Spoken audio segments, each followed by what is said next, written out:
Olá pessoal, boa noite. Tudo bem? Estamos aqui ao vivo mais uma vez para a última live dessa quinta-feira. Estamos numa verdadeira maratona de lives desde que entramos no isolamento e tendo a oportunidade de conversar com diversas pessoas de diversos cantos do Brasil e do mundo. E hoje eu vou fazer uma live especial. Sabe, logo que eu comecei a fazer esse circuito, essa maratona de lives, logo no começo, eu fiz um. Aqui, olha, já está aqui, ó. Uma enquete lá no meu Instagram, dizendo com quem você gostaria que eu fizesse uma live. E o nome disparado foi do professor Ricardo Bulhões, da FAINOR. Ele tem um fã-clube que é definitivamente muito fiel. Eu disse, eu sou um homem de palavra, eu disse, olha, eu já o conhecia, né, de outras oportunidades, e aí eu disse, eu vou entrevistá-lo, porque foi um nome assim, disparadamente mais votado para que eu fizesse uma live. E ele já está aqui conosco, o professor Ricardo Bulhões. Seja bem-vindo aqui ao meu Instagram, professor. Muito obrigado, professor. Está me ouvindo bem? Como Estou está o ouvindo áudio? perfeitamente. Você está me ouvindo bem? Estou perfeitamente também. Na Ótimo. verdade, eu agradeço o carinho, suas palavras de afeto. Na verdade, o fã-clube é do senhor, né? Oh, que isso. Eu sou professor de Direito Civil, de Direito Material, Somos dou aulas colegas? também de processo, mas estar aqui com você é uma satisfação imensa. É minha referência, vocês todos são minha primeira referência em sala de aula, e é uma satisfação muito grande.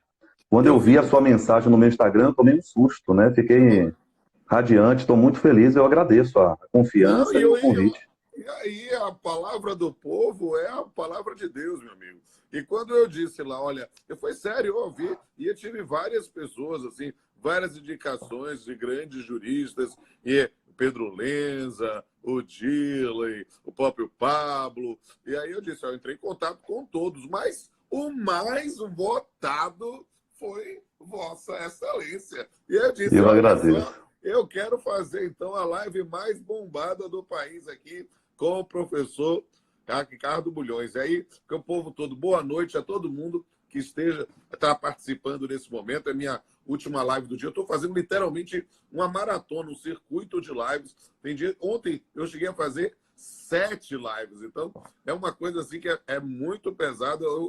A sua live é a minha 60ª live, a live número 60. Estou arrematando essa noite aí com a live número 60 com Vossa Excelência e tratando especificamente de um tema que é de grande aplicação prática, mas que tem uma base filosófica, a ideia Tem. de razoabilidade, proporcionalidade.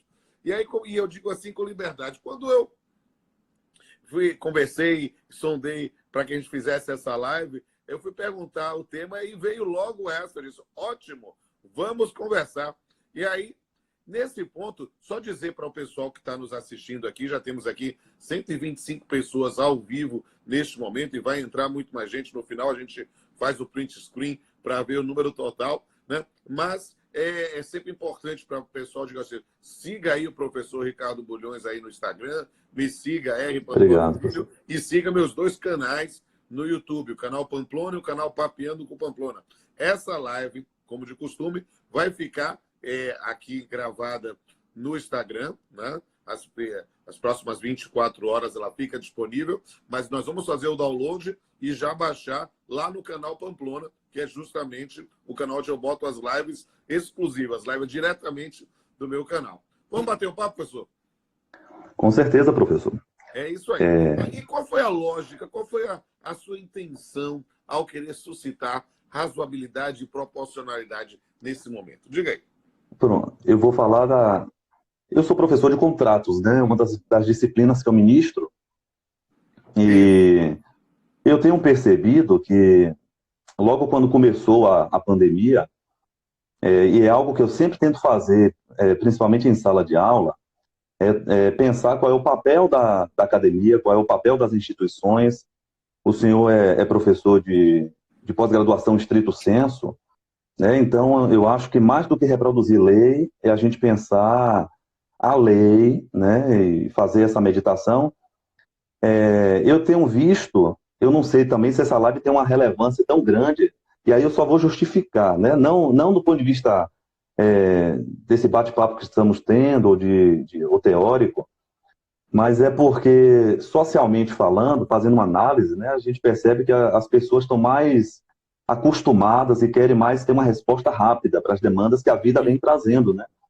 Mas, na Então, verdade, isso talvez seja um reflexo da própria contemporaneidade, né? As pessoas se tornaram perfeito, muito ansiosas, elas querem a resposta rápida, elas não querem simplesmente mandar uma mensagem, ela quer que no WhatsApp fique lá não somente os 2 tracinhos, mas azulzinho, e que a pessoa responda imediatamente, e ficam absolutamente paranoicos com os grupos de WhatsApp que vão chegando e pipocando, e as pessoas acabam querendo, não, preciso responder isso, e nesse momento, pensando num corte epistemológico do direito civil ou do direito do trabalho, as pessoas no campo do direito civil, no campo das relações contratuais, que é o seu campo aí de atuação maior aí no magistério, as pessoas, eu quero saber como é que eu vou fazer, se eu pago, se eu não pago, como é que vai ficar a minha alocação, como é que vão ficar a questão dos meus alimentos, como é que fica essa questão, da mesma isso, forma na relação de trabalho, né? Essas circunstâncias dessa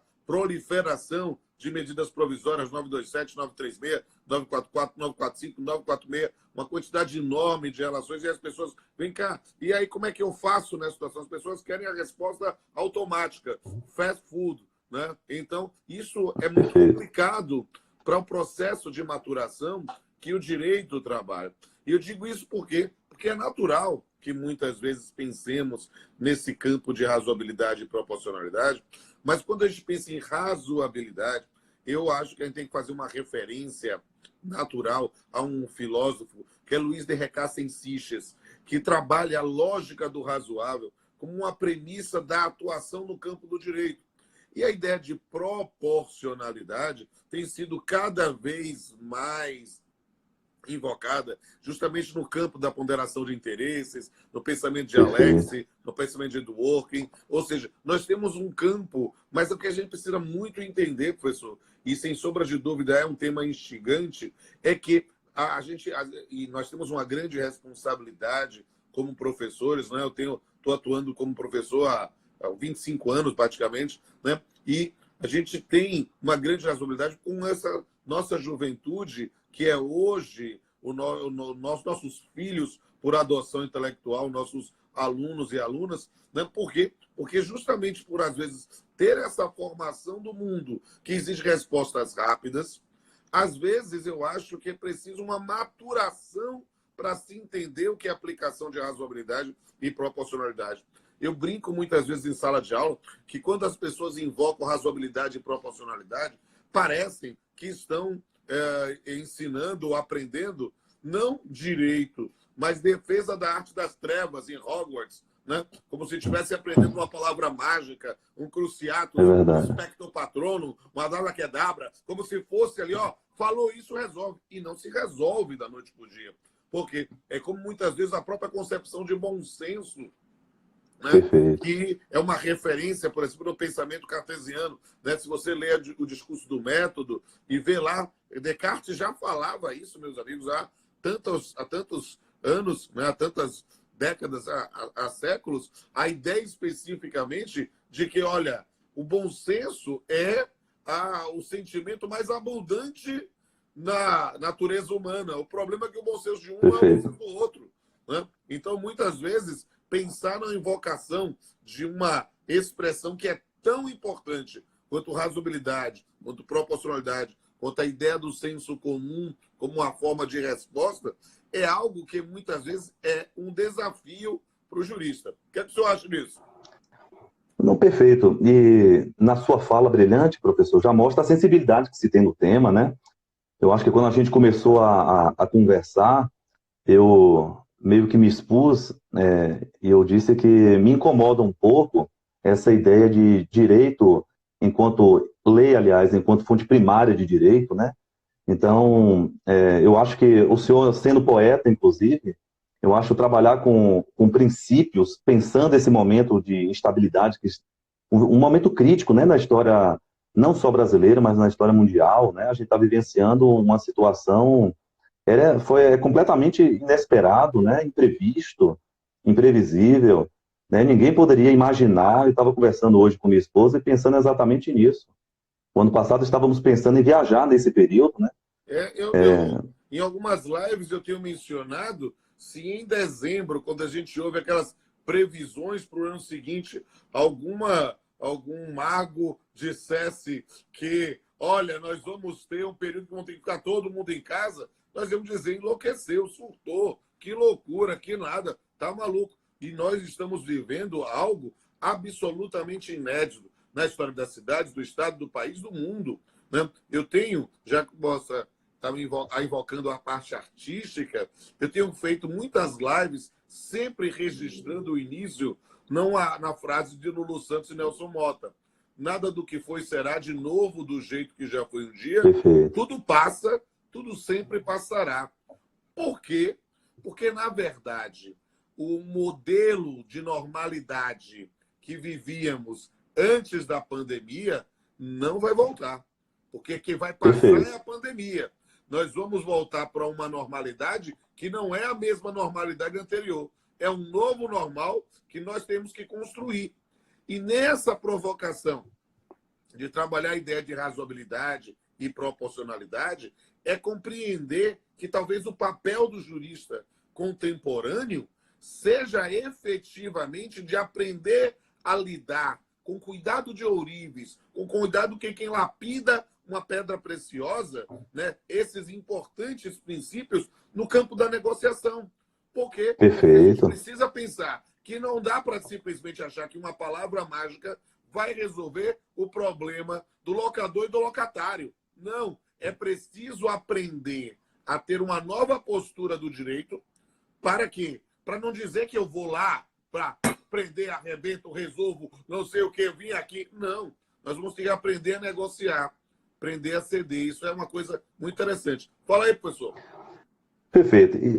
Você me perguntou sobre o porquê, né, do tema, e exatamente isso. Eu me vi me questionando qual é o papel do direito, qual é o meu papel, quais serão as mudanças. E uma das coisas que tem me instigado é porque nós temos vivenciado várias respostas rápidas, né, para as demandas que estão surgindo. Eu não descarto que os institutos, se a gente for olhar processuais, não sei, mas do direito material são institutos maduros, mas não sei se na forma que estão construídos se podem dar uma resposta efetiva, né, às demandas que estão surgindo. Se a gente for pensar do ponto de vista contratual, né, em previsão, força maior.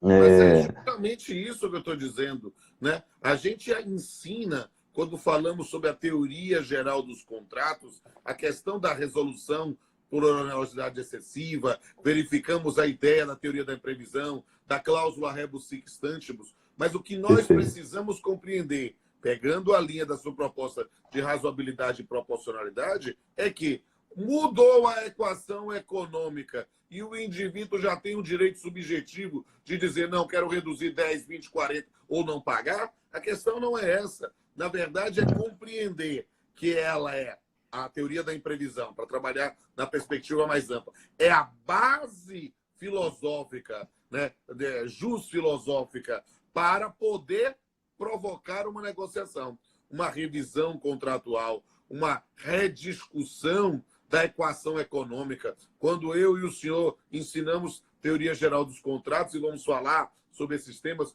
a teoria da imprevisão, basicamente, nós lembramos sempre que um contrato, pela regra do Pacta Sunt Servanda, pela regra milenar do Pacta Sunt Servanda, é feito para ser cumprido na forma que se contém. Mas ele tem uma cláusula implícita de dizer que aquela forma para se cumprir enquanto está mantida a equação econômica, enquanto as coisas continuam da mesma forma. Ora, se as coisas mudaram, nós temos justamente nesse campo da teoria a espaço para debater, para, com razoabilidade, buscar uma nova proporcionalidade dessa equação econômica. Isso realmente é alguma coisa muito importante. Professor, fale aí. Não, perfeito. E aí, pensando essa extinção contratual enquanto última ratio, né, se a gente for pegar essa vertente do direito, pensando mesmo a segurança jurídica, né?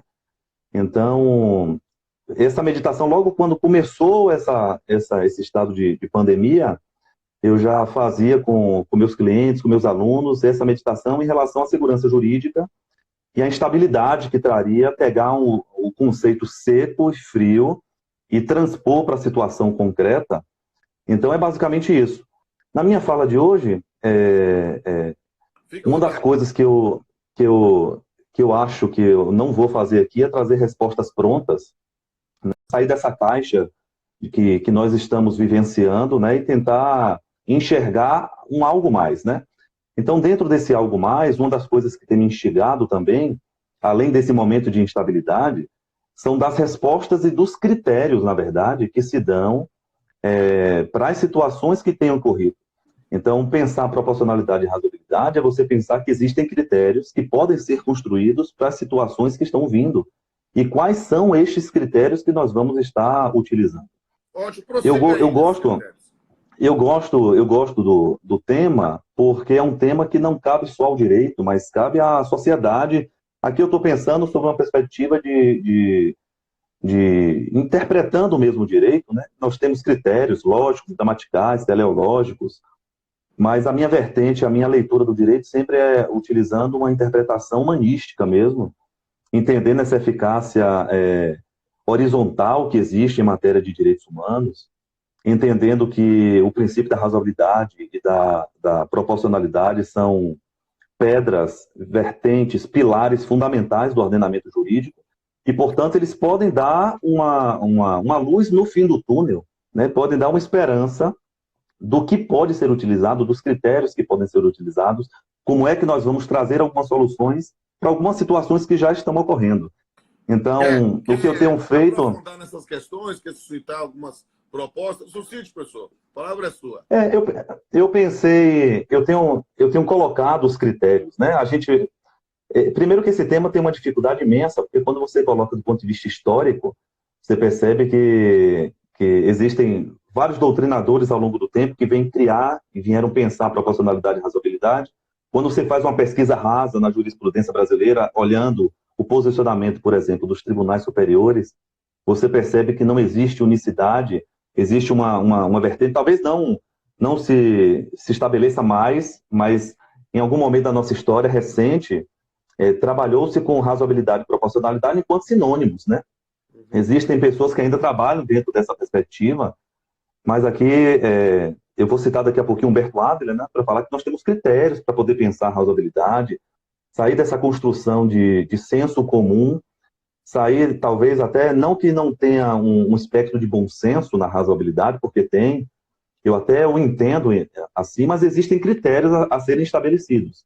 Sobre a questão do senso comum, por exemplo, eu acho que uma leitura muito interessante, até mesmo pensando na nossa baianidade, é a tese de doutorado da professora Marília Muricy, que foi professora lá da UFPA durante muitos anos, também na Universidade Católica de Salvador, que foi justamente da utilização do senso comum no campo da hermenêutica. Ela tem um trabalho muito interessante, está publicado em forma de livro, eu recomendo também para o senhor, porque é uma postura bem interessante para a gente abertura de horizonte, não é mesmo? Mas siga aí, professor.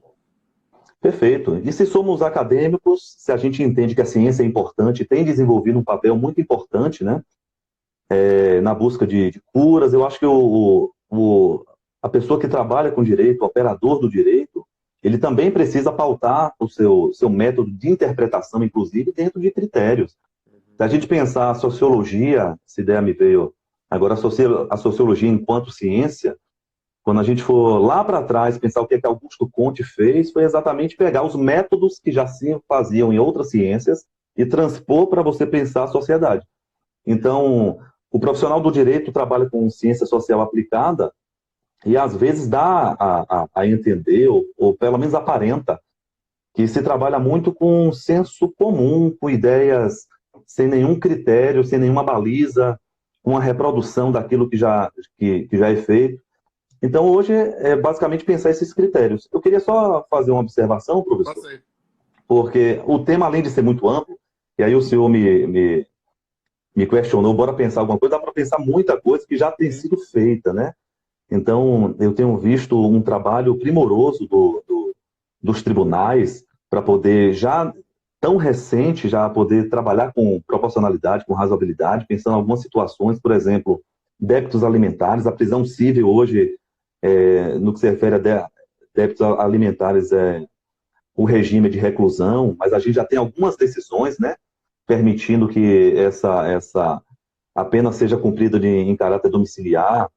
Na Se a gente for verdade, em pensar... relação à prisão civil, tivemos uma recomendação do CNJ, na verdade, em função de um caso em que o ministro Paulo Tasso Sanseverino deu um efeito erga omnes, especificamente por causa da prisão civil alimentar, e que, dizendo, olha, que em função da impossibilidade fática de garantir as medidas de prevenção em relação à Covid-19, ao coronavírus, direcionou para que esta prisão será cumprida no modo da prisão domiciliar. Isso, inclusive, foi objeto de uma reflexão muito interessante, fazendo aqui uma referência de uma live que eu fiz ontem com a professora Maria Berenice Dias, lá do Rio Grande do Sul, né, que tem trabalhado muito isso no âmbito do IBDFAN.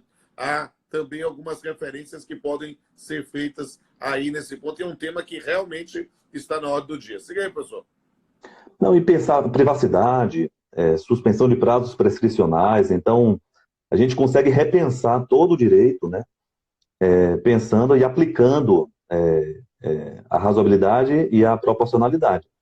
Mas são princípios.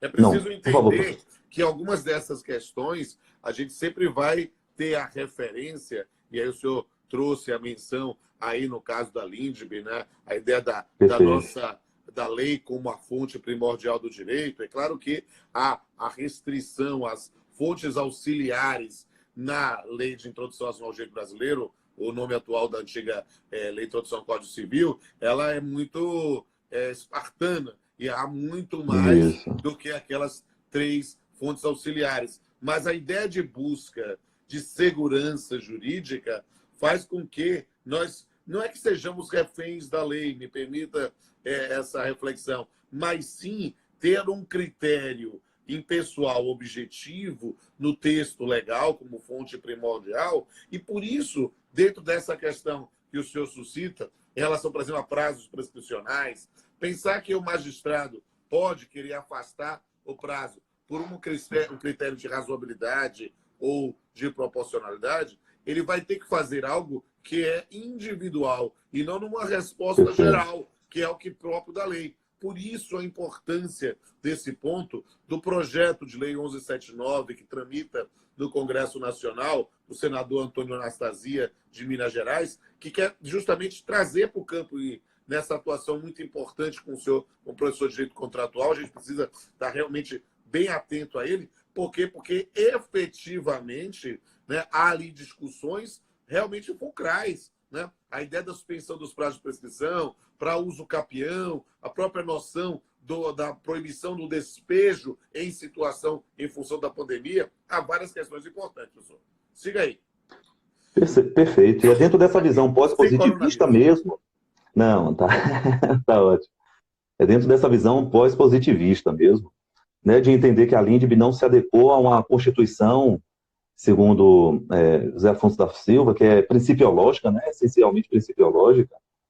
Então, entender que houve e a gente precisa reinterpretar o artigo 4º, né, você falou a lei de introdução às normas, né, que fala das fontes formais do direito, e é pensar que os princípios também têm um local ali de espaço certamente superior ao da própria lei, porque tem um papel de interpretação, mas também tem uma força de norma, né, de aplicação, e é isso. Então, o que fundamentou a escolha do tema foi exatamente esse. É entender, se eu puder pelo menos dar um direcionamento, de que a vida não tem só dois caminhos, 2 respostas, né?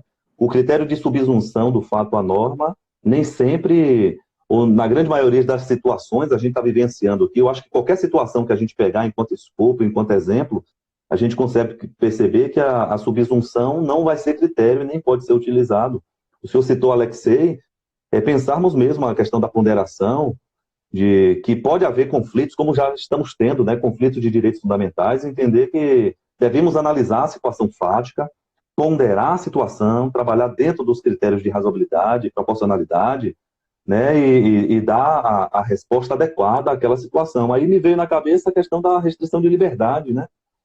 Eu vi que o senhor, eu sou fã do senhor, mas eu também sou muito fã do Anderson Schreiber, e vocês fizeram uma live falando exatamente sobre isso, né? Sobre... A gente trabalhou o tema da privacidade especificamente também, remetendo a esse projeto, porque há hoje uma preocupação muito grande, porque esse projeto, inclusive, faz um adiamento da entrada em vigor da Lei Geral de Proteção de Dados, e o que é algo que pode gerar um cerceio à ideia de proteção à privacidade do indivíduo, né? O Anderson Schreiber, para mim, é um dos juristas de uma nova geração, desses mais jovens do que eu, muito profundo. Ele é professor titular da UERJ, ele tem vários textos muito legais que recomendo o senhor para recomendar aos seus alunos. E agora, inclusive, olha que coisa interessante para relacionar com a ideia de razoabilidade e proporcionalidade, a tese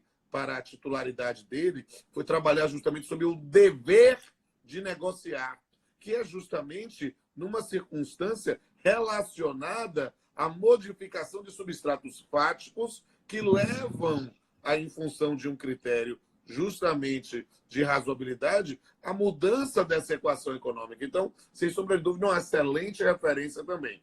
Diga aí, professor. É isso. Então, pensar estes princípios, né, a gente citando essa importância que os princípios têm, não só de interpretação, mas de força de lei, princípios expressos, mas implícitos também, né? A Constituição traz vários princípios implícitos.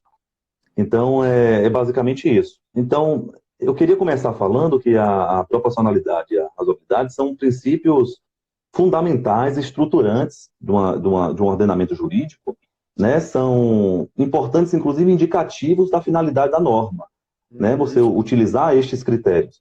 O problema é que quando a gente coloca o tema do ponto de vista histórico na nossa historicidade e olha os movimentos, é comum a gente pautar a razoabilidade e a proporcionalidade enquanto sinônimos.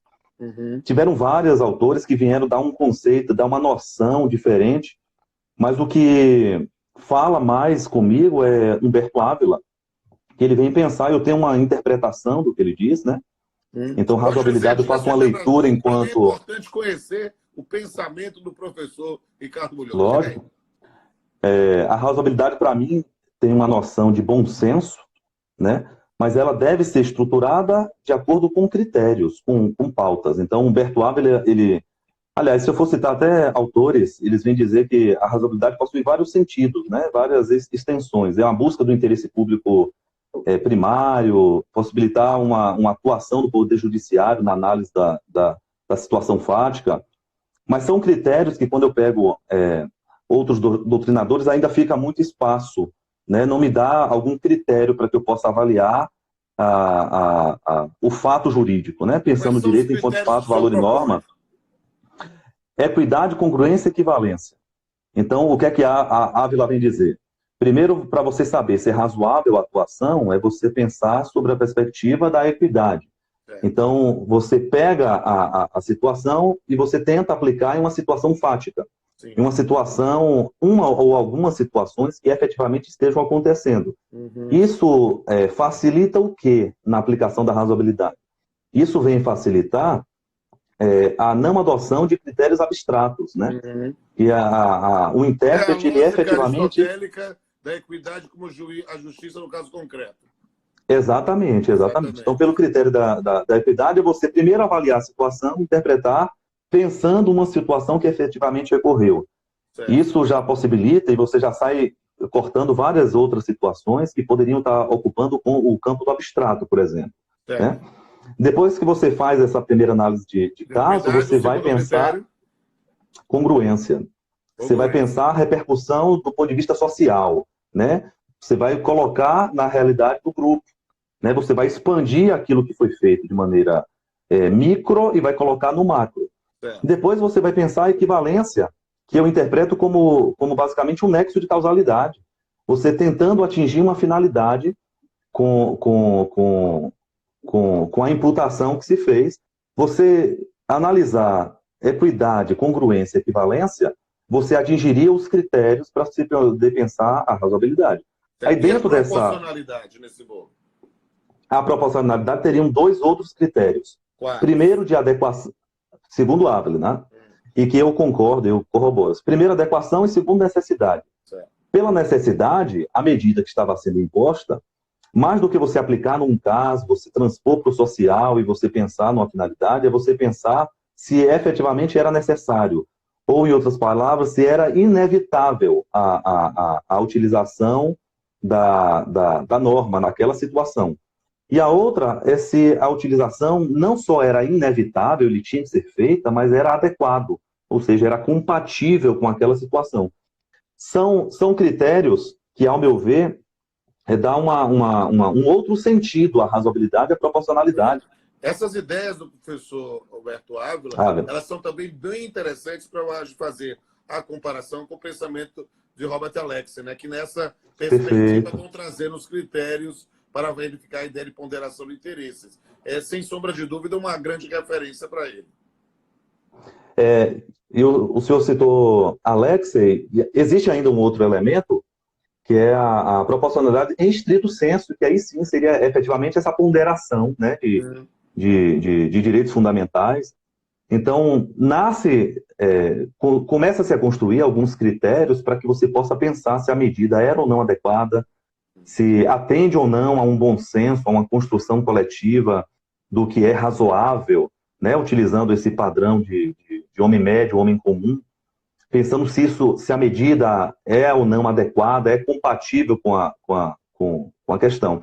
Eu pensei em algumas situações aqui, professor, porque eu percebo que algumas medidas e atuações do Estado, eu não estou aqui emitindo juízo de valor e opinião, muito pelo contrário. Mas eu percebo que nesse momento de pandemia, não sei se o senhor vai concordar com o que eu fiz, logo quando começou, eu liguei a televisão, eu vi os supermercados sendo esvaziados, eu vi uma verdadeira celeuma social, as pessoas desesperadas, tirando dinheiro de banco e querendo rescindir contrato. Então, nós estamos ainda no início, né? Se a gente for pegar dados, não é o meu local de fala, mas a gente tem lido muito, tem vários dias que eu só leio sobre economia, sobre saúde, eu meio que me sinto um pouco biólogo, médico, acho que todos nós, né? O direito, aqui eu penso em Edgar Morin, que ele fala que o conhecimento ele deve ser tratado de maneira única, né? A gente tinha ou ainda tem, mas isso deve ser rompido, o direito ele deve beber de outras fontes para que a gente possa construir o conhecimento, né? Eu acho que nenhum magistrado, nenhum profissional, o primeiro juiz da causa é o advogado, ele, na análise fática, se você pegar tão somente os critérios puro e seco, eu acho que você não vai conseguir dar uma resposta adequada à situação. Então, Morin é um filósofo que fala muito comigo exatamente por isso. A gente tem que beber de outras fontes, vivenciar outras experiências, entender que o direito ele não está desassociado da medicina, da biologia, da pedagogia, da história, muito pelo contrário. É entender que precisamos ter esse fundamento para que a gente possa ter um juízo de valor. Mas eu percebo que eu estava falando aqui de um estado de selvageria. Eu não queria utilizar esse adjetivo, não, mas eu percebo que em alguns momentos a gente vivencia um estágio de selvageria mesmo, né? Então eu acho que o que está em xeque aqui é exatamente a situação de civilidade versus selvageria na utilização do direito. Eu acho que o direito ele está fluindo dentro dessa... E aí eu só vou justificar com exemplos, né? Porque eu falei de selvageria. Sim, claro. Utilizando até razoabilidade e proporcionalidade, né? Tentando pensar os critérios, inclusive. Logo quando iniciou a pandemia, nós tivemos estados que não deram valor à situação e depois eles começaram a perceber a gravidade que não é nem pelo risco da mortalidade, que é pequena da doença, mas é pelo aquilo que faz no sistema de saúde, no colapso que se traz, né? Do ponto de vista econômico, a gente está vivenciando uma coisa terrível. E aí os Estados Unidos, eles reteram, né, alguns equipamentos médicos, compraram, né, nós tínhamos negócios jurídicos já sedimentados, formalizados, e na pista de pouso, os veículos de comunicação demonstram isso, que nós tivemos estados que compraram equipamentos que eram de outros. Então a gente tem verdadeiras manifestações estatais egoístas, né? Aqui pensando, Schopenhauer estava estruturando o que poderia falar, a minha visão do direito, sempre uma visão sociofilosófica, tá? Aí talvez seja até um dos fundamentos que o pessoal invadiu, né, a sua live para poder me indicar. Eu entendo que o direito é muito maior do que a lei. Geralmente eu falo é uma das frases que eu cito muito: direito não é lei, né? A lei não é 10% do que é direito. Então, é você entender que esse movimento de construção e desconstrução, a gente está vivenciando isso, e é muito fácil a gente dar uma resposta a alguma situação pautada tão somente a pauta sem critérios, realmente, ou utilizando o senso comum. Então, eu tive uma amiga que me fez um questionamento, aí eu vou te dar a resposta pautada também na proporcionalidade, na razoabilidade, porque na utilização de critérios do direito, eu acho que é fundamental a utilização de critérios, e às vezes a gente se pega utilizando critérios e modelando os critérios sem a devida atenção, né? Uma conhecida me fez um questionamento se a quarentena poderia impactar a economia, aqui só para poder trazer uma situação, e o que eu fiz com ela foi o que eu sempre faço para poder responder alguma coisa, buscar critérios, né? Eu fui buscar na história da ciência, eu acabei encontrando artigos de 2008, analisando a gripe espanhola. Então, essa análise histórica pode ser considerada enquanto um critério para você poder dar uma resposta a alguma situação. A gente sai dessa situação de senso comum. Eu acho que a ciência tem um papel fundamental nesse momento que a gente está vivenciando. O senhor está dizendo que está fazendo 60 lives, eu tenho tentado acompanhar, porque sou fã. Ontem, antes de ontem, eu acho que você conversou com Maria Berenice, ou foi ontem? Foi ontem de noite. Foi ontem. E aí, mas logo após você conversou com um representante do setor de hotelaria? O presidente da Associação da Hotelaria. Perfeito. Porque a ideia de poder ter as interfaces. Eu discuto direito, mas também tenho trabalhado com médicos, com empresários, com trabalhadores, para verificar outras visões e a outros campos dos múltiplos interesses que a visão na sociedade enseja, né? Perfeito. E, ao meu ver, isso é um pensamento perfeito. Seria talvez muito cômodo e sem nenhum desafio para um profissional tão preparado e gabaritado como o senhor falar sobre relação trabalhista, relação contratual e reproduzir ipsis literis o que está na lei. Mas a gente percebe esse movimento para sair da zona de conforto. E a gente, Perfeito. na verdade, saber que somos eternos aprendizes, e quando dialogamos com pessoas de outros campos que não aqueles da nossa zona de conforto, efetivamente temos aí a oportunidade de aprender e de crescer, de mudar e de aperfeiçoar, né? Gente, Perfeito. Olha, o papo está muito bom, mas já estamos há 40 minutos. Nós temos que ir, daqui a pouco, senão vai cair a live. Mas, professor, o senhor é professor aí em Vitória da Conquista, na FAINOR? Exatamente. Exato. Ó, eu sou da FAINOR, alguns alunos, eu fiquei constrangido de falar isso, alguns alunos até falaram, fala da minha instituição. Eu dou aula também na Faculdade Santo Agostinho. Então, muito bem. Então, tem vários alunos aqui, eu tô correndo aqui, estou vendo vários alunos das duas instituições. Ótimo. Estão presentes. Aí um compromisso de que quando essa situação passar, né, ou para cantar, quando o inverno chegar, eu quero estar junto a ti, né? Vamos pensar o seguinte: quando acabar todo este caos e a gente puder restabelecer as vias de comunicação e também de contato presencial, vamos ver se a gente organiza aí em Vitória da Conquista uma palestra minha, ou se puder, melhor ainda. Estou dizendo para todo mundo, siga aí o professor Ricardo Bulhões aí no Instagram, me siga R Pamplona Filho, siga meus dois canais no YouTube, o canal Pamplona e o canal Papeando com Pamplona. E no canal Pamplona eu vou passar uma tarefa para todo mundo aí de Vitória da Conquista. Ótimo. Veja uma playlist chamada Palestra Cantada. Ela é literalmente uma apresentação minha, com minha banda de jazz, mas a gente fazendo uma coisa mais MPB, né? Fazendo uma mistura de palestra jurídica, stand-up comedy e show musical. Vocês vão ver trechos, algumas palestras integrais estão lá no Instagram, lá no YouTube, na playlist. Vejam, eu vou adorar fazer isso aí em Vitória da Conquista. Se a gente conseguir viabilizar, estou me comprometendo publicamente a fazer a palestra cantada aí em Conquista, para ter a oportunidade também de dar um abraço ao professor Ricardo Bulhões. Professor, o pessoal aqui está mandando abraços, o pessoal mandou um abraço até para a torcida do Bahia, um abraço para a torcida do Bahia. E aí, professor Ricardo, dê a sua palavra para as suas considerações finais. Professor, basicamente agradecer. A gente sabe que é um tempo curto, né, para poder falar.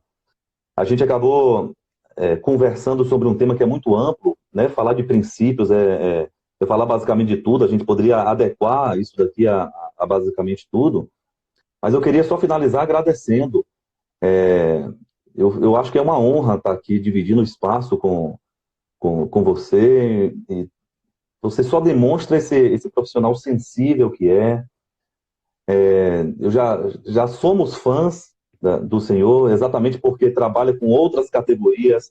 Eu estava aqui elogiando o fato de você estar fazendo outras lives com outros setores, né, com profissionais extremamente gabaritados. A professora Maria Berenice Dias é referência teórica para qualquer pessoa que trabalhe no campo do direito de família, mas seguir o senhor e ver as discussões que estão sendo travadas é você expandir o seu campo de vista, sair da caixa, né?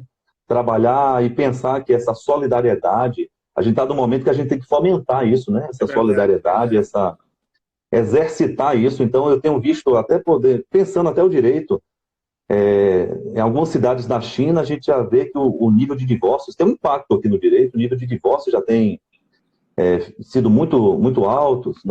O índice de violência doméstica, a OAB se manifestou recentemente preocupado em relação aos índices que já mostram aí, que já estão bem altos do que se refere à violência doméstica.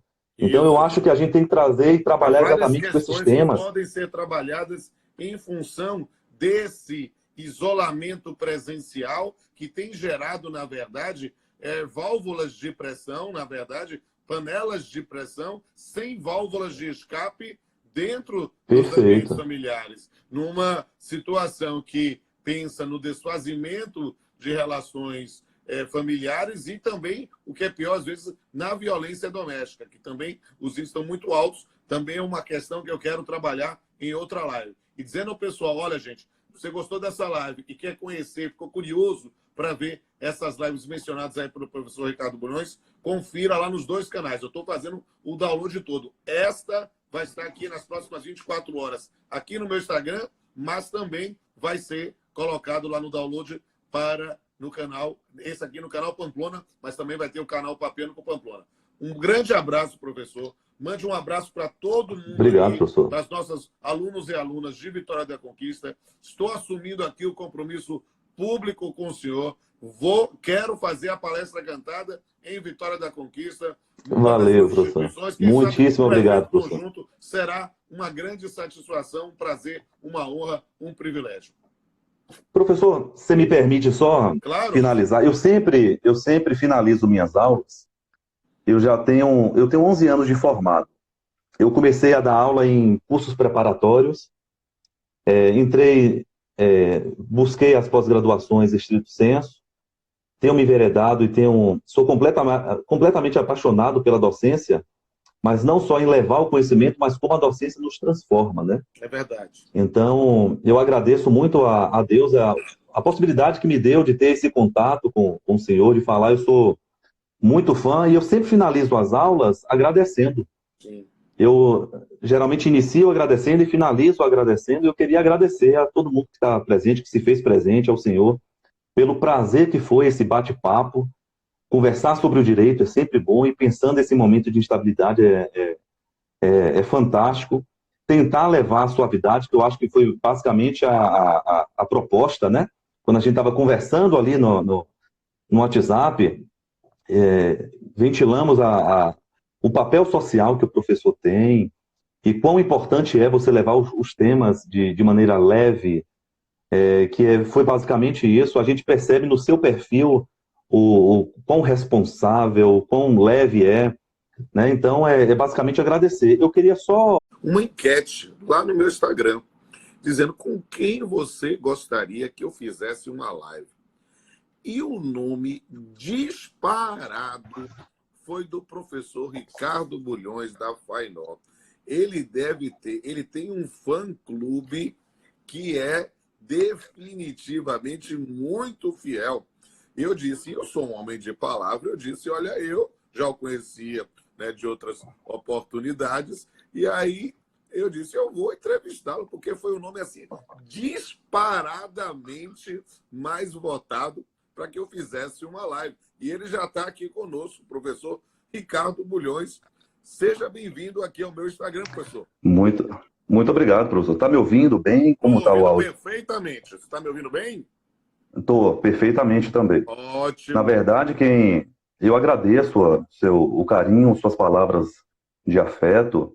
Na verdade, o fã-clube é do senhor, né? Oh, que isso. Eu sou professor de Direito Civil, de Direito Material. Somos dou colegas. aulas também de processo, mas estar aqui com você é uma satisfação imensa. É minha referência, vocês todos são minha primeira referência em sala de aula, e é uma satisfação muito grande. Quando eu vi a sua mensagem no meu Instagram, eu tomei um susto, né? Fiquei radiante, estou muito feliz, eu agradeço a confiança e o convite. E aí a palavra do povo é a palavra de Deus, meu amigo. E quando eu disse lá, olha, foi sério, eu ouvi, e eu tive várias pessoas, assim, várias indicações de grandes juristas, e Pedro Lenza, o Diley, o próprio Pablo, e aí eu disse, eu entrei em contato com todos, mas o mais votado foi Vossa Excelência. E eu disse, eu agradeço. Eu quero fazer, então, a live mais bombada do país aqui com o professor Ricardo Bulhões. E aí, que o povo todo, boa noite a todo mundo que está participando nesse momento. É minha última live do dia. Eu estou fazendo literalmente uma maratona, um circuito de lives. Ontem eu cheguei a fazer 7 lives. Então, é uma coisa assim que é muito pesada. A sua live é a minha 60ª live, a live número 60. Estou arrematando essa noite aí com a live número 60 com Vossa Excelência. E tratando especificamente de um tema que é de grande aplicação prática, mas que tem uma base filosófica. A ideia de razoabilidade, proporcionalidade. E aí eu digo assim com liberdade. Quando eu conversei, sondei para que a gente fizesse essa live, eu fui perguntar o tema e veio logo essa. Eu disse, ótimo, vamos conversar. E aí, nesse ponto, só dizer para o pessoal que está nos assistindo aqui, já temos aqui 125 pessoas ao vivo neste momento e vai entrar muito mais gente. No final, a gente faz o print screen para ver o número total, né? Mas é sempre importante para o pessoal dizer assim, siga aí o professor Ricardo Bulhões aí no Instagram, me siga, Obrigado, e siga meus 2 canais no YouTube, o canal Pamplona e o canal Papeando com Pamplona. Essa live, como de costume, vai ficar aqui gravada no Instagram, né? As próximas 24 horas ela fica disponível, mas nós vamos fazer o download e já baixar lá no canal Pamplona, que é justamente o canal onde eu boto as lives exclusivas, lives diretamente do meu canal. Vamos bater um papo, professor? Com certeza, professor. É isso aí. E qual foi a lógica, qual foi a sua intenção ao querer suscitar razoabilidade e proporcionalidade nesse momento? Diga aí. Pronto, eu vou falar Eu sou professor de contratos, né? Uma das disciplinas que eu ministro. E eu tenho percebido que, logo quando começou a pandemia, e é algo que eu sempre tento fazer, principalmente em sala de aula, pensar qual é o papel da academia, qual é o papel das instituições. O senhor é professor de pós-graduação estrito sensu, né? Então, eu acho que mais do que reproduzir lei, é a gente pensar a lei, né? E fazer essa meditação eu tenho visto, eu não sei também se essa live tem uma relevância tão grande, e aí eu só vou justificar, né? Não do ponto de vista desse bate-papo que estamos tendo, ou teórico, mas é porque, socialmente falando, fazendo uma análise, né, a gente percebe que as pessoas estão mais acostumadas e querem mais ter uma resposta rápida para as demandas que a vida vem trazendo, né? Mas, na Então, verdade, isso talvez seja um reflexo da própria contemporaneidade, né? As pessoas se tornaram perfeito, muito ansiosas, elas querem a resposta rápida, elas não querem simplesmente mandar uma mensagem, ela quer que no WhatsApp fique lá não somente os dois tracinhos, mas azulzinho, e que a pessoa responda imediatamente, e ficam absolutamente paranoicos com os grupos de WhatsApp que vão chegando e pipocando, e as pessoas acabam querendo, não, preciso responder isso, e nesse momento, pensando num corte epistemológico do direito civil ou do direito do trabalho, as pessoas no campo do direito civil, no campo das relações contratuais, que é o seu campo aí de atuação maior aí no magistério, as pessoas, eu quero saber como é que eu vou fazer, se eu pago, se eu não pago, como é que vai ficar a minha alocação, como é que vão ficar a questão dos meus alimentos, como é que fica essa questão, da mesma isso, forma na relação de trabalho, né? Essas circunstâncias dessa proliferação de medidas provisórias 927, 936, 944, 945, 946, uma quantidade enorme de relações, e as pessoas, vem cá, e aí como é que eu faço nessa situação? As pessoas querem a resposta automática, fast food, né? Então, isso é muito perfeito, complicado para o processo de maturação que o direito trabalha. E eu digo isso porque é natural que muitas vezes pensemos nesse campo de razoabilidade e proporcionalidade, mas quando a gente pensa em razoabilidade, eu acho que a gente tem que fazer uma referência natural a um filósofo, que é Luiz de Recassen Sitges, que trabalha a lógica do razoável como uma premissa da atuação no campo do direito. E a ideia de proporcionalidade tem sido cada vez mais invocada justamente no campo da ponderação de interesses, no pensamento de perfeito, Alex, no pensamento de Dworkin. Ou seja, nós temos um campo, mas o que a gente precisa muito entender, professor, e sem sombra de dúvida é um tema instigante, é que e nós temos uma grande responsabilidade como professores, né? Eu estou atuando como professor há 25 anos, praticamente, né? E a gente tem uma grande responsabilidade com essa nossa juventude, que é hoje nossos filhos por adoção intelectual, nossos alunos e alunas, né? Por quê? Porque justamente por, às vezes, ter essa formação do mundo que exige respostas rápidas, às vezes eu acho que é preciso uma maturação para se entender o que é aplicação de razoabilidade e proporcionalidade. Eu brinco muitas vezes em sala de aula que quando as pessoas invocam razoabilidade e proporcionalidade, parecem que estão ensinando ou aprendendo não direito, mas defesa da arte das trevas em Hogwarts, né? Como se estivesse aprendendo uma palavra mágica, um é cruciatus, um verdade, spectro patronum, uma abracadabra, como se fosse ali, ó, falou isso, resolve. E não se resolve da noite para o dia.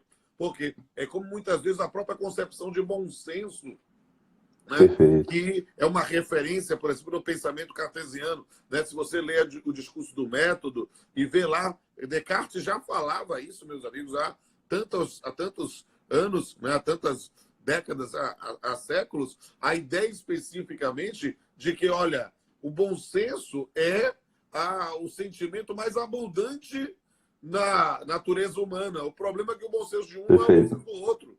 Né? Então, muitas vezes, pensar na invocação de uma expressão que é tão importante quanto razoabilidade, quanto proporcionalidade, quanto a ideia do senso comum como uma forma de resposta, é algo que muitas vezes é um desafio para o jurista. O que é que o senhor acha disso? Não, perfeito. E na sua fala brilhante, professor, já mostra a sensibilidade que se tem no tema, né? Eu acho que quando a gente começou a conversar, eu meio que me expus, e eu disse que me incomoda um pouco essa ideia de direito enquanto lei, aliás, enquanto fonte primária de direito, né? Então, eu acho que o senhor, sendo poeta, inclusive, eu acho trabalhar com princípios, pensando esse momento de instabilidade, um momento crítico, né, na história não só brasileira, mas na história mundial, né? A gente está vivenciando uma situação Foi completamente inesperado, né? Imprevisto, imprevisível, né? Ninguém poderia imaginar. Eu estava conversando hoje com minha esposa e pensando exatamente nisso. O ano passado estávamos pensando em viajar nesse período, né? Em algumas lives eu tenho mencionado se em dezembro, quando a gente ouve aquelas previsões para o ano seguinte, algum mago dissesse que, olha, nós vamos ter um período que vão ter que ficar todo mundo em casa, nós vamos dizer, enlouqueceu, surtou, que loucura, que nada, tá maluco. E nós estamos vivendo algo absolutamente inédito na história da cidade, do estado, do país, do mundo. Né? Eu tenho, já que você está invocando a parte artística, eu tenho feito muitas lives, sempre registrando o início, não na frase de Lulu Santos e Nelson Mota. Nada do que foi será de novo do jeito que já foi um dia. Perfeito. Tudo passa, tudo sempre passará. Por quê? Porque, na verdade, o modelo de normalidade que vivíamos antes da pandemia não vai voltar. Porque quem vai passar Perfeito. é a pandemia. Nós vamos voltar para uma normalidade que não é a mesma normalidade anterior. É um novo normal que nós temos que construir. E nessa provocação de trabalhar a ideia de razoabilidade e proporcionalidade, é compreender que talvez o papel do jurista contemporâneo seja efetivamente de aprender a lidar com cuidado de ourives, com cuidado que quem lapida uma pedra preciosa, né? Esses importantes princípios no campo da negociação. Porque a gente Perfeito. precisa pensar que não dá para simplesmente achar que uma palavra mágica vai resolver o problema do locador e do locatário. Não, é preciso aprender a ter uma nova postura do direito para quê? Para não dizer que eu vou lá para prender, arrebento, resolvo, não sei o que, eu vim aqui. Não, nós vamos ter que aprender a negociar, aprender a ceder. Isso é uma coisa muito interessante. Fala aí, professor. Perfeito. Você me perguntou sobre o porquê, né, do tema, e exatamente isso. Eu me vi me questionando qual é o papel do direito, qual é o meu papel, quais serão as mudanças. E uma das coisas que tem me instigado é porque nós temos vivenciado várias respostas rápidas, né, para as demandas que estão surgindo. Eu não descarto que os institutos, se a gente for olhar processuais, não sei, mas no direito material são institutos maduros, mas não sei se na forma que estão construídos se podem dar uma resposta efetiva, né, às demandas que estão surgindo. Se a gente for pensar do ponto de vista contratual, né, em previsão, força maior. Mas é justamente isso que eu estou dizendo. Né? A gente ensina, quando falamos sobre a teoria geral dos contratos, a questão da resolução por onerosidade excessiva, verificamos a ideia da teoria da imprevisão, da cláusula rebus sic stantibus, mas o que nós precisamos compreender, pegando a linha da sua proposta de razoabilidade e proporcionalidade, é que mudou a equação econômica e o indivíduo já tem o direito subjetivo de dizer não, quero reduzir 10, 20, 40 ou não pagar, a questão não é essa. Na verdade, é compreender que ela é a teoria da imprevisão, para trabalhar na perspectiva mais ampla. É a base filosófica, né, jus-filosófica, para poder provocar uma negociação, uma revisão contratual, uma rediscussão da equação econômica. Quando eu e o senhor ensinamos teoria geral dos contratos e vamos falar sobre esses temas, a teoria da imprevisão, basicamente, nós lembramos sempre que um contrato, pela regra do Pacta Sunt Servanda, pela regra milenar do Pacta Sunt Servanda, é feito para ser cumprido na forma que se contém. Mas ele tem uma cláusula implícita de dizer que aquela forma para se cumprir enquanto está mantida a equação econômica, enquanto as coisas continuam da mesma forma. Ora, se as coisas mudaram, nós temos justamente nesse campo da teoria a espaço para debater, para, com razoabilidade, buscar uma nova proporcionalidade dessa equação econômica. Isso realmente é alguma coisa muito importante. Professor, fale aí. Não, perfeito. E aí, pensando essa extinção contratual enquanto última ratio, né, se a gente for pegar essa vertente do direito, pensando mesmo a segurança jurídica, né? Então, essa meditação, logo quando começou esse estado de pandemia, eu já fazia com meus clientes, com meus alunos, essa meditação em relação à segurança jurídica e a instabilidade que traria pegar o conceito seco e frio e transpor para a situação concreta. Então, é basicamente isso. Na minha fala de hoje, uma das coisas que eu acho que eu não vou fazer aqui é trazer respostas prontas, né? Sair dessa caixa que nós estamos vivenciando, né? E tentar enxergar um algo mais, né? Então, dentro desse algo mais, uma das coisas que tem me instigado também, além desse momento de instabilidade, são das respostas e dos critérios, na verdade, que se dão para as situações que tenham ocorrido. Então, pensar proporcionalidade e razoabilidade é você pensar que existem critérios que podem ser construídos para as situações que estão vindo. E quais são estes critérios que nós vamos estar utilizando? Ótimo, eu gosto do tema porque é um tema que não cabe só ao direito, mas cabe à sociedade. Aqui eu estou pensando sobre uma perspectiva de interpretando o mesmo direito, né? Nós temos critérios lógicos, gramaticais, teleológicos, mas a minha vertente, a minha leitura do direito sempre é utilizando uma interpretação humanística mesmo, entendendo essa eficácia horizontal que existe em matéria de direitos humanos, entendendo que o princípio da razoabilidade e da proporcionalidade são pedras, vertentes, pilares fundamentais do ordenamento jurídico, e, portanto, eles podem dar uma luz no fim do túnel, né? Podem dar uma esperança do que pode ser utilizado, dos critérios que podem ser utilizados, como é que nós vamos trazer algumas soluções para algumas situações que já estão ocorrendo. Então, o que eu tenho feito... aprofundar nessas questões, quer suscitar algumas propostas? Suscite, professor. A palavra é sua. Eu pensei, eu tenho colocado os critérios, né? A gente... Primeiro que esse tema tem uma dificuldade imensa, porque quando você coloca do ponto de vista histórico, você percebe que existem vários doutrinadores ao longo do tempo que vêm criar e vieram pensar a proporcionalidade e razoabilidade. Quando você faz uma pesquisa rasa na jurisprudência brasileira, olhando o posicionamento, por exemplo, dos tribunais superiores, você percebe que não existe unicidade, existe uma vertente, talvez não se estabeleça mais, mas em algum momento da nossa história recente, trabalhou-se com razoabilidade e proporcionalidade enquanto sinônimos, né? Existem pessoas que ainda trabalham dentro dessa perspectiva, mas aqui eu vou citar daqui a pouquinho Humberto Ávila, né, para falar que nós temos critérios para poder pensar a razoabilidade, sair dessa construção de senso comum, sair talvez até, não que não tenha um espectro de bom senso na razoabilidade, porque tem, eu até o entendo assim, mas existem critérios a serem estabelecidos. Sobre a questão do senso comum, por exemplo, eu acho que uma leitura muito interessante, até mesmo pensando na nossa baianidade, é a tese de doutorado da professora Marília Muricy, que foi professora lá da UFBA durante muitos anos, também na Universidade Católica de Salvador, que foi justamente da utilização do senso comum no campo da hermenêutica. Ela tem um trabalho muito interessante, está publicado em forma de livro, eu recomendo também para o senhor, porque é uma postura bem interessante para a gente abertura de horizontes, não é mesmo? Mas siga aí, professor.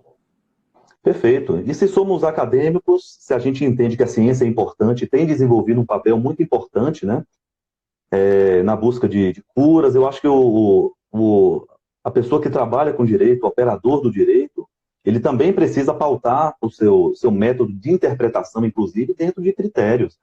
Se a gente pensar a sociologia, essa ideia me veio agora, a sociologia enquanto ciência, quando a gente for lá para trás pensar o que Augusto Comte fez, foi exatamente pegar os métodos que já se faziam em outras ciências e transpor para você pensar a sociedade. Então, o profissional do direito trabalha com ciência social aplicada e às vezes dá a entender, ou pelo menos aparenta, que se trabalha muito com senso comum, com ideias sem nenhum critério, sem nenhuma baliza, uma reprodução daquilo que já é feito. Então, hoje, é basicamente pensar esses critérios. Eu queria só fazer uma observação, professor, porque o tema, além de ser muito amplo, e aí o senhor me questionou, bora pensar alguma coisa, dá para pensar muita coisa que já tem sido feita, né? Então, eu tenho visto um trabalho primoroso dos tribunais para poder, já tão recente, já poder trabalhar com proporcionalidade, com razoabilidade, pensando em algumas situações, por exemplo, débitos alimentares. A prisão civil hoje, no que se refere a débitos alimentares, o regime de reclusão, mas a gente já tem algumas decisões, né, permitindo que a pena seja cumprida em caráter domiciliar. Na Se a gente for verdade, em pensar... relação à prisão civil, tivemos uma recomendação do CNJ, na verdade, em função de um caso em que o ministro Paulo Tasso Sanseverino deu um efeito erga omnes, especificamente por causa da prisão civil alimentar, e que, dizendo, olha, que em função da impossibilidade fática de garantir as medidas de prevenção em relação à Covid-19, ao coronavírus, direcionou para que esta prisão será cumprida no modo da prisão domiciliar. Isso, inclusive, foi objeto de uma reflexão muito interessante, fazendo aqui uma referência de uma live que eu fiz ontem com a professora Maria Berenice Dias, lá do Rio Grande do Sul, né, que tem trabalhado muito isso no âmbito do IBDFAN. Há também algumas referências que podem ser feitas aí nesse ponto, e é um tema que realmente está na ordem do dia. Siga aí, professor. Não, e pensar em privacidade, suspensão de prazos prescricionais. Então, a gente consegue repensar todo o direito, né? Pensando e aplicando a razoabilidade e a proporcionalidade. Mas são princípios.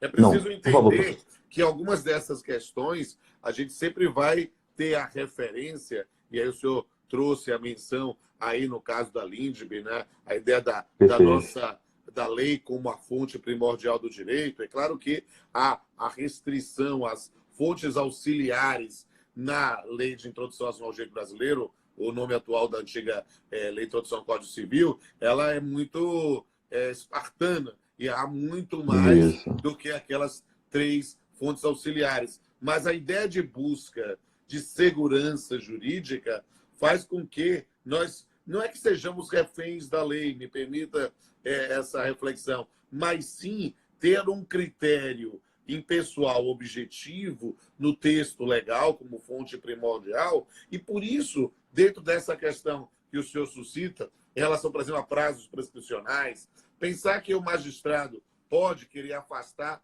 o prazo por um critério de razoabilidade ou de proporcionalidade, ele vai ter que fazer algo que é individual e não numa resposta geral, que é o que próprio da lei. Por isso a importância desse ponto do projeto de lei 1179, que tramita no Congresso Nacional, o senador Antônio Anastasia, de Minas Gerais, que quer justamente trazer para o campo, e nessa atuação muito importante com o senhor, como professor de direito contratual, a gente precisa estar realmente bem atento a ele. Por quê? Porque efetivamente, né, há ali discussões realmente fulcrais, né? A ideia da suspensão dos prazos de prescrição, para uso capião, a própria noção da proibição do despejo em situação em função da pandemia, há várias questões importantes, professor.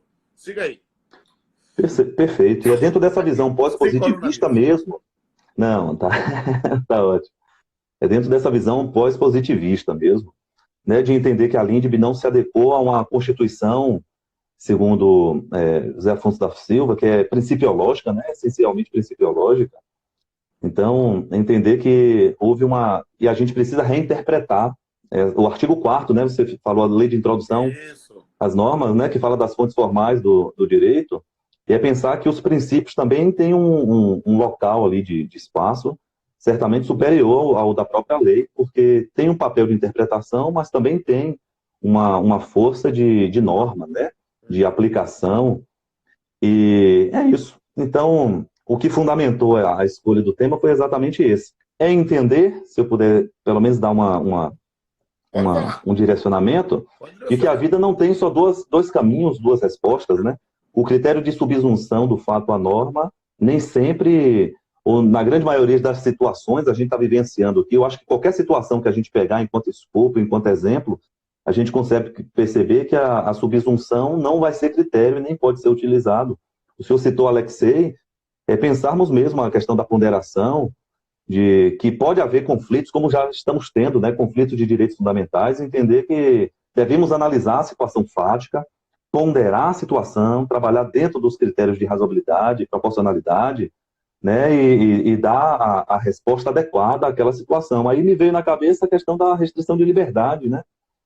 Eu vi que o senhor, eu sou fã do senhor, mas eu também sou muito fã do Anderson Schreiber, e vocês fizeram uma live falando exatamente sobre isso, né? Sobre... A gente trabalhou o tema da privacidade especificamente, também remetendo a esse projeto, porque há hoje uma preocupação muito grande, porque esse projeto, inclusive, faz um adiamento da entrada em vigor da Lei Geral de Proteção de Dados, e o que é algo que pode gerar um cerceio à ideia de proteção à privacidade do indivíduo, né? O Anderson Schreiber, para mim, é um dos juristas de uma nova geração, desses mais jovens do que eu, muito profundo. Ele é professor titular da UERJ, ele tem vários textos muito legais que recomendo o senhor para recomendar aos seus alunos. E agora, inclusive, olha que coisa interessante para relacionar com a ideia de razoabilidade e proporcionalidade, a tese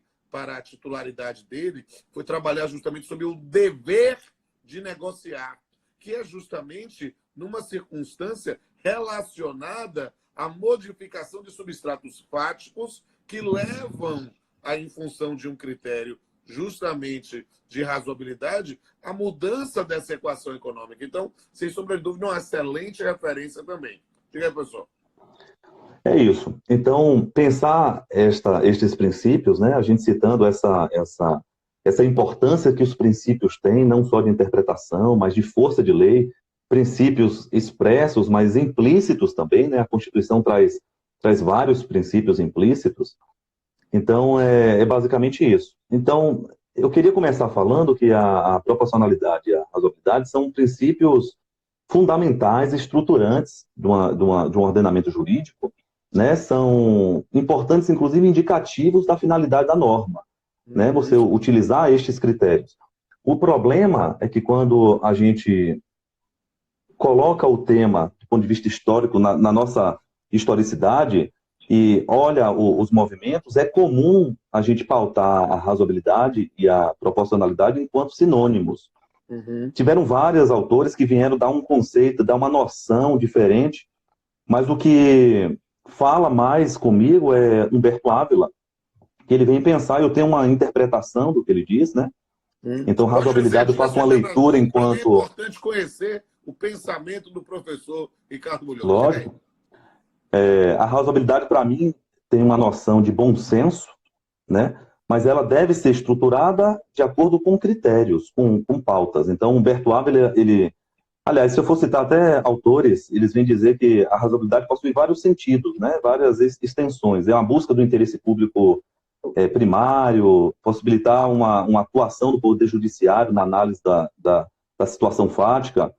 Mas são critérios que, quando eu pego outros doutrinadores, ainda fica muito espaço, né? Não me dá algum critério para que eu possa avaliar o fato jurídico, né? Pensando direito enquanto fato, valor e norma. Equidade, congruência e equivalência. Então, o que é que a Ávila vem dizer? Primeiro, para você saber se é razoável a atuação, é você pensar sobre a perspectiva da equidade. Então, você pega a situação e você tenta aplicar em uma situação fática. Sim. Em uma situação, uma ou algumas situações que efetivamente estejam acontecendo. Isso facilita o quê na aplicação da razoabilidade? Isso vem facilitar a não adoção de critérios abstratos, né?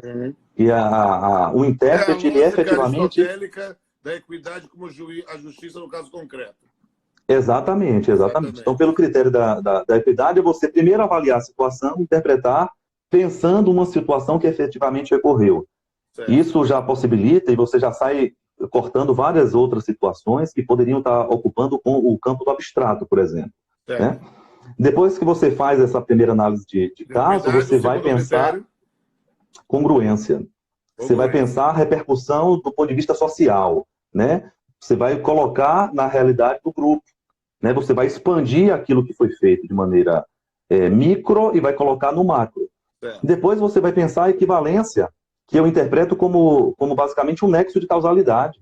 Você tentando atingir uma finalidade com, com, com, com a imputação que se fez.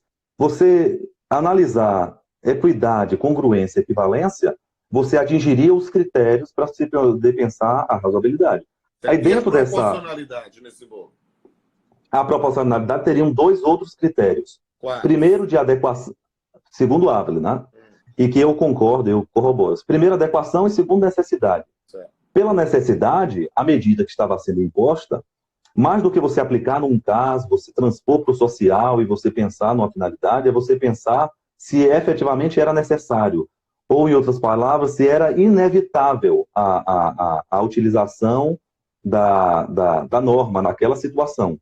E a outra é se a utilização não só era inevitável, ele tinha que ser feita, mas era adequado, ou seja, era compatível com aquela situação. São critérios que, ao meu ver, dá um outro sentido à razoabilidade e à proporcionalidade.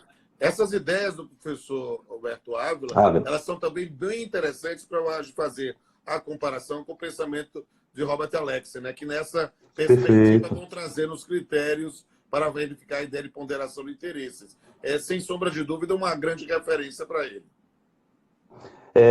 O senhor citou Alexy, existe ainda um outro elemento, que é a proporcionalidade em estrito senso, que aí sim seria efetivamente essa ponderação, né, de direitos fundamentais.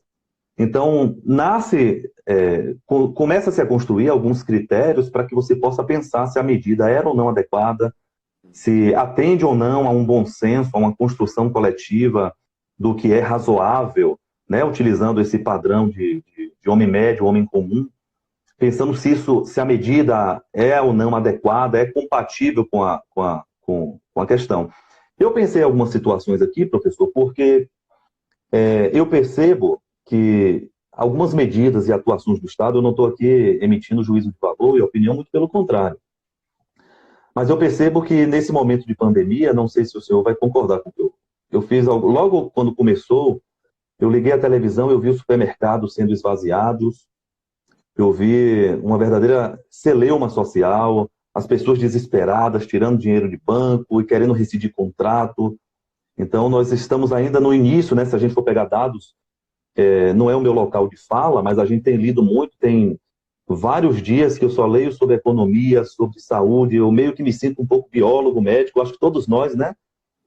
O direito, aqui eu penso em Edgar Morin, que ele fala que o conhecimento ele deve ser tratado de maneira única, né? A gente tinha ou ainda tem, mas isso deve ser rompido, o direito ele deve beber de outras fontes para que a gente possa construir o conhecimento, né? Eu acho que nenhum magistrado, nenhum profissional, o primeiro juiz da causa é o advogado, ele, na análise fática, se você pegar tão somente os critérios puro e seco, eu acho que você não vai conseguir dar uma resposta adequada à situação. Então, Morin é um filósofo que fala muito comigo exatamente por isso. A gente tem que beber de outras fontes, vivenciar outras experiências, entender que o direito ele não está desassociado da medicina, da biologia, da pedagogia, da história, muito pelo contrário. É entender que precisamos ter esse fundamento para que a gente possa ter um juízo de valor.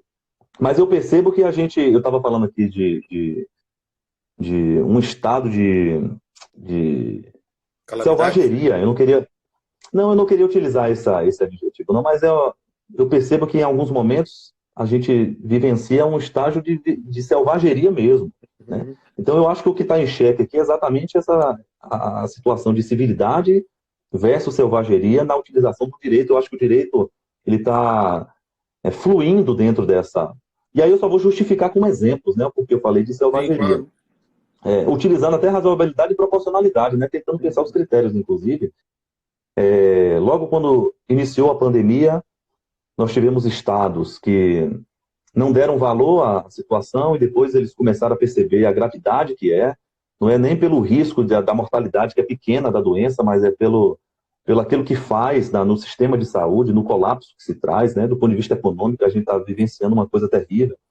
E aí os Estados Unidos, eles reteram, né, alguns equipamentos médicos, compraram, né? Nós tínhamos negócios jurídicos já sedimentados, formalizados, e na pista de pouso, os veículos de comunicação demonstram isso, que nós tivemos estados que compraram equipamentos que eram de outros.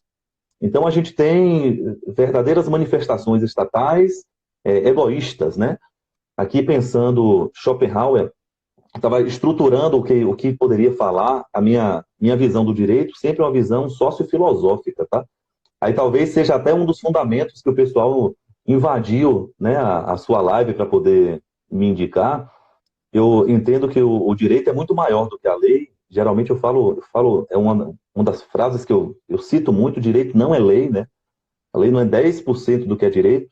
Então, é você entender que esse movimento de construção e desconstrução, a gente está vivenciando isso, e é muito fácil a gente dar uma resposta a alguma situação pautada tão somente a pauta sem critérios, realmente, ou utilizando o senso comum.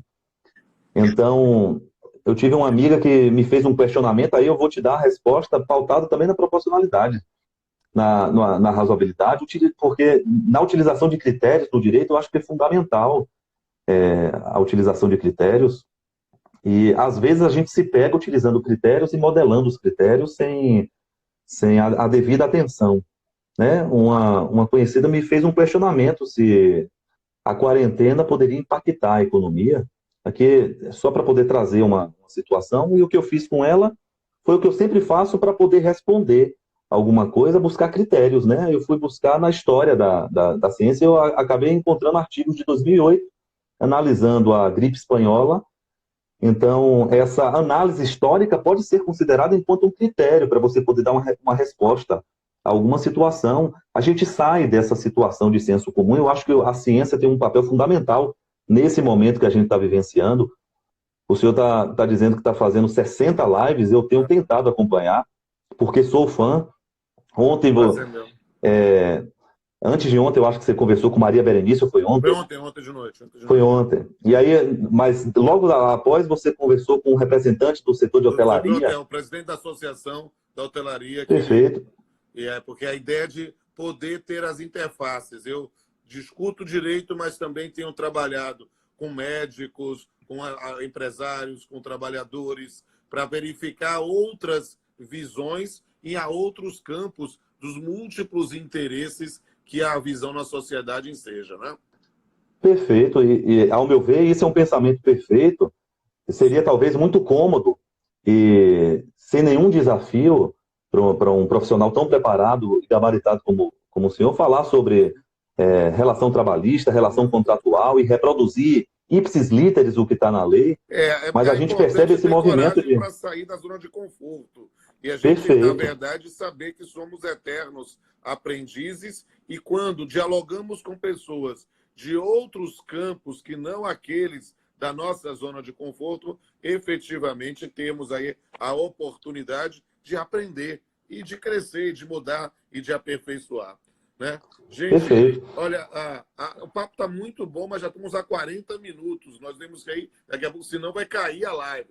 Mas, professor, o senhor é professor aí em Vitória da Conquista, na FAINOR. Exatamente. Ó, eu sou da FAINOR, alguns alunos, eu fiquei constrangido de falar isso, alguns alunos até falaram, fala da minha instituição. Eu dou aula também na Faculdade Santo Agostinho, professor. Então, muito bem.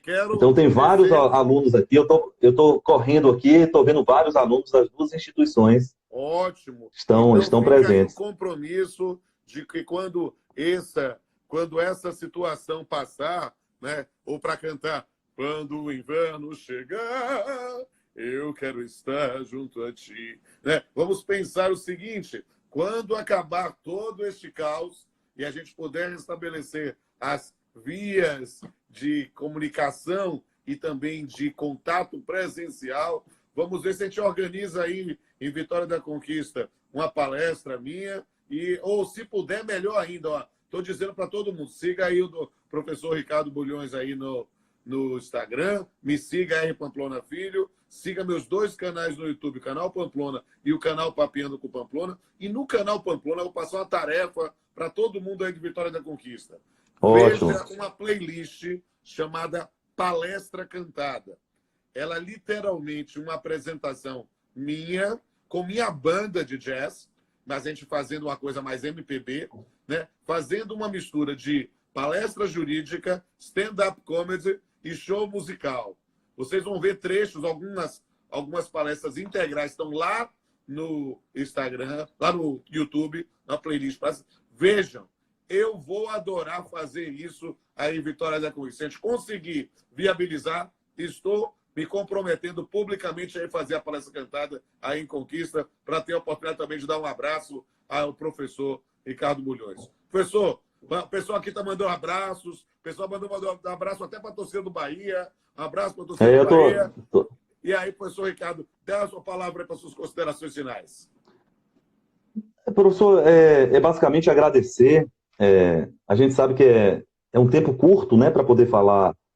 A gente acabou conversando sobre um tema que é muito amplo, né, falar de princípios, falar basicamente de tudo. A gente poderia adequar isso daqui a basicamente tudo, mas eu queria só finalizar agradecendo. Eu acho que é uma honra estar aqui dividindo o espaço com você. E você só demonstra esse profissional sensível que é. Eu já somos fãs do senhor, exatamente porque trabalha com outras categorias. Eu estava aqui elogiando o fato de você estar fazendo outras lives com outros setores, né, com profissionais extremamente gabaritados. A professora Maria Berenice Dias é referência teórica para qualquer pessoa que trabalhe no campo do direito de família, mas seguir o senhor e ver as discussões que estão sendo travadas é você expandir o seu campo de vista, sair da caixa, né? Trabalhar e pensar que essa solidariedade, a gente está num momento que a gente tem que fomentar isso, né? Essa solidariedade, exercitar isso. Então, eu tenho visto até pensando até o direito, em algumas cidades da China, a gente já vê que o nível de divórcios tem um impacto aqui no direito, o nível de divórcio já tem sido muito, muito alto. O índice de violência doméstica, a OAB se manifestou recentemente preocupado em relação aos índices que já mostram aí, que já estão bem altos no que se refere à violência doméstica. Então, eu acho que a gente tem que trazer e trabalhar exatamente com esses temas. Que podem ser trabalhadas em função desse isolamento presencial que tem gerado, na verdade, válvulas de pressão, na verdade, panelas de pressão sem válvulas de escape dentro dos ambientes familiares. Numa situação que pensa no desfazimento de relações familiares e também, o que é pior, às vezes, na violência doméstica, que também os índices estão muito altos, também é uma questão que eu quero trabalhar em outra live. E dizendo ao pessoal, olha, gente, você gostou dessa live e quer conhecer, ficou curioso para ver essas lives mencionadas aí pelo professor Ricardo Bulhões, confira lá nos 2 canais. Eu estou fazendo o download todo. Esta vai estar aqui nas próximas 24 horas, aqui no meu Instagram, mas também vai ser colocado lá no download no canal, esse aqui no canal Pamplona, mas também vai ter o canal Papiano com Pamplona. Um grande abraço, professor. Mande um abraço para todo mundo. Obrigado, professor. Para os nossos alunos e alunas de Vitória da Conquista. Estou assumindo aqui o compromisso público com o senhor. Quero fazer a palestra cantada em Vitória da Conquista. Valeu, professor. Muitíssimo obrigado, professor. Conjunto será uma grande satisfação, um prazer, uma honra, um privilégio. Professor, você me permite só finalizar? Eu sempre finalizo minhas aulas. Eu tenho 11 anos de formado. Eu comecei a dar aula em cursos preparatórios, busquei as pós-graduações estrito sensu, tenho me enveredado e sou completamente apaixonado pela docência, mas não só em levar o conhecimento, mas como a docência nos transforma, né? É verdade. Então, eu agradeço muito a Deus a possibilidade que me deu de ter esse contato com o senhor, de falar. Eu sou muito fã e eu sempre finalizo as aulas agradecendo. Sim. Eu geralmente inicio agradecendo e finalizo agradecendo. Eu queria agradecer a todo mundo que está presente, que se fez presente, ao senhor, pelo prazer que foi esse bate-papo. Conversar sobre o direito é sempre bom e pensando nesse momento de instabilidade é fantástico. Tentar levar a suavidade, que eu acho que foi basicamente a proposta, né? Quando a gente estava conversando ali no WhatsApp, ventilamos o papel social que o professor tem e quão importante é você levar os temas de maneira leve, foi basicamente isso. A gente percebe no seu perfil o quão responsável, quão leve é, né? Então, é basicamente agradecer. Eu queria só, para poder finalizar, Vamos lá. eu estava pensando o que eu poderia contribuir para um poeta, um Oh. excelente poeta que é o senhor, e eu não sou poeta, Uhum. mas eu já tinha dado esse livro de presente, e acabou voltando para as minhas mãos, de presente de uma pessoa que eu gosto muito, Braulio Bessa, e tem 4 estrofes que falam sobre esperança. Sim. E aí eu queria só finalizar Vamos lá. o tempo falando isso. Enquanto o amor pesar mais que o mal na balança, enquanto existir pureza no olhar de uma criança, enquanto houver um abraço, há de haver a esperança. Enquanto o nosso perdão for mais forte que a vingança, enquanto se acreditar que quem acredita alcança, enquanto houver ternura, há de haver a esperança. Enquanto você sorrir por uma boa lembrança, enquanto você lutar com uma força que não cansa, enquanto você for forte, há de haver a esperança. Enquanto a canção tocar, enquanto seu corpo dançar, enquanto nossas ações forem nossa grande herança, enquanto houver bondade, há de haver esperança. E aí eu queria finalizar, pelo menos tentando tocar no coração de todo mundo, que ainda há esperança, né? E vamos adiante, né? E mais do que Prossigamos. isso, juntando a arte com o direito, a esperança é o único direito verdadeiramente indisponível, inalienável, irrenunciável.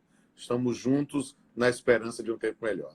Um abraço, professor. Amém, professor. Um abração. Deus abençoe, professor. Obrigado. Amém.